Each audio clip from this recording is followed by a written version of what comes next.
What's going on, guys? This week I've been driving the 2019 Fiat 500L. Let's take a closer look.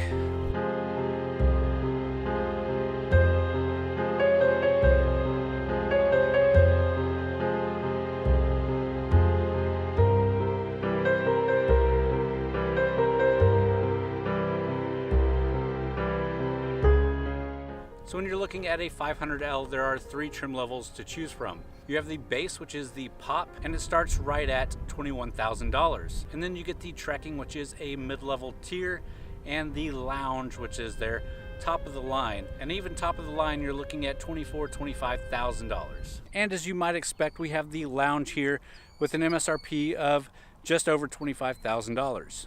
So the exterior design is obviously an Italian design, and it pays homage back to the heritage of the Fiat brand. You get segment exclusive glass from the A pillar to the D pillar, which gives you a very good view to the outside, which we'll talk about more when we jump inside. So there's not much new here for 2019, but you do get an integrated garage door opener for the Trek models, and you get new paint colors. Those paint colors include Bronzo Metallizzato, which is brown metallic, and Russo, which is red. This car does come standard with 16-inch wheels. These are upgraded 17-inch rims available on the trekking and lounge models. For 2019, each trim level has its own unique front and rear bumpers. Cargo volume back here is 22.4 cubic feet. With those seats folded down, you get 68 cubic feet of cargo space. This thing can hold a lot of stuff, and it's got a cool little shelving system in the back that helps you organize these things. So under the hood is Fiat's 1.4 liter multi-air turbocharged 4-cylinder engine. It pushes 160 horsepower and 184 foot-pounds of torque.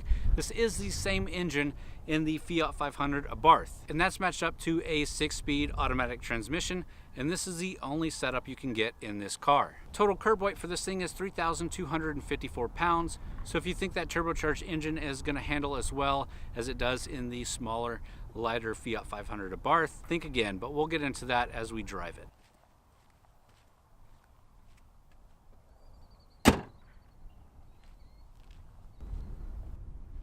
All right, well, let's jump inside and see what we think about the interior of the 500L.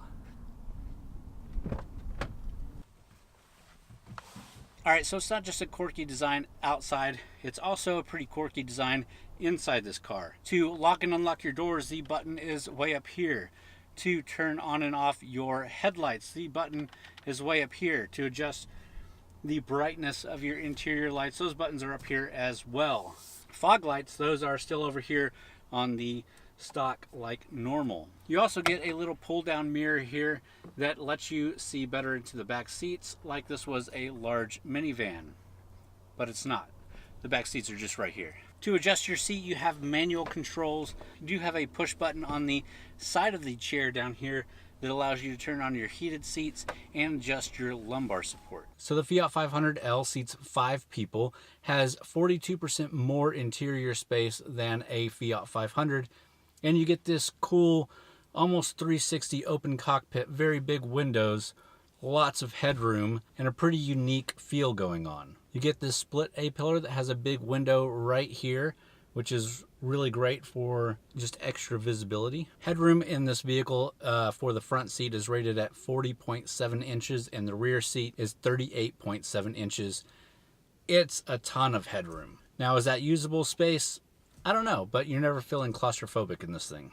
Infotainment wise, by standard, you get Uconnect 4, which is the latest and greatest Uconnect, on a 7-inch touchscreen display with Apple CarPlay and Android Auto. Navigation, Bluetooth hands-free calling, voice command, and streaming are also all available. This thing has more than 40 safety and security features available, and those include standard park view backup camera, electric stability control, 7 standard airbags, and a Park Sense rear park assistance system.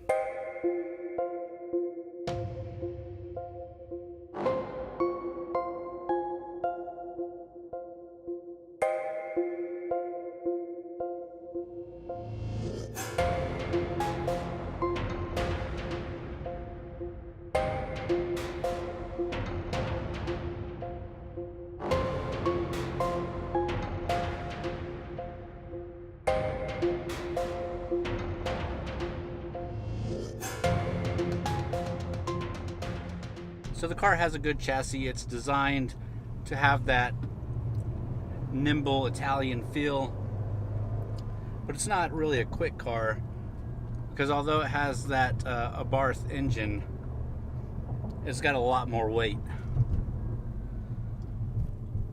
So while yes, it can handle corners pretty well, it's not a quick car. You do get a ground clearance of 4.7 inches, which means you don't really have to worry about backing out of driveways or steep exits to parking lots, because this thing handles that well. You get a 13.2 gallon fuel tank, which with the fuel economy you get out of this is decent, but I have had to fill this car up 3 times already. Granted, we did make a trip to Houston and back.